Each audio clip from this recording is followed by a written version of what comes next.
The school holidays rolled on, and every day felt like a new adventure for Shane, Cheyenne, and their playful puppy, Lucky.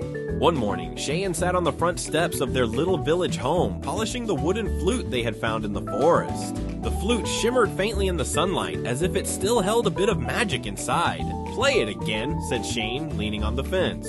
"Maybe it'll show us something new." Cheyenne grinned. "Let's find out." He lifted the flute and played the same soft tune he'd played in the forest. The sound drifted through the air, yet gentle and calm, like a whisper of wind. Then Lucky's ears perked up. He barked and started running toward the far end of the village, where the river began to twist into the woods. "Lucky's found something," Shane said.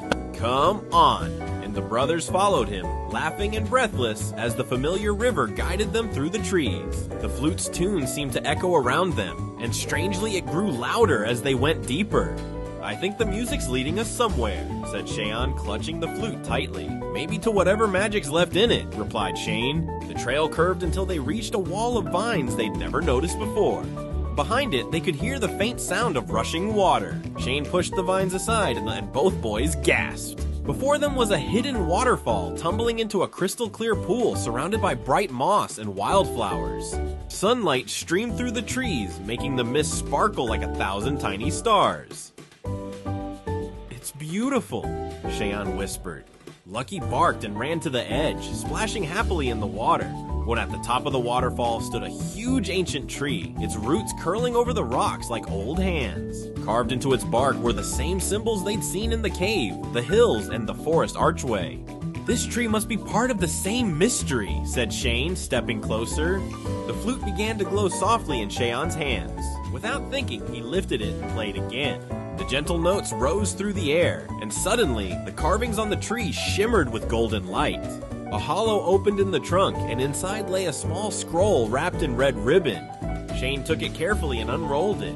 The scroll showed a map, but not of their village. It showed places beyond the hills, marked with stars and tiny drawings of mountains, rivers, and something that looked like a sun symbol. "This must be where the next secret is," said Cheyenne. Shane smiled. "A map to the world beyond. Maybe the start of our biggest adventure yet." Lucky wagged his tail, barking twice as if to agree. As the sun began to set, painting the sky orange and pink, the brothers sat by the waterfall, feet dangling in the cool water.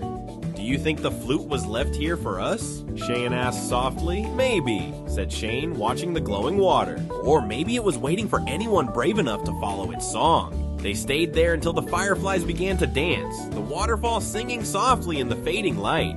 And as they walked home under the stars, with Lucky trotting between them and the scroll safe in Shane's backpack, they both knew the world was full of mysteries still waiting to be found.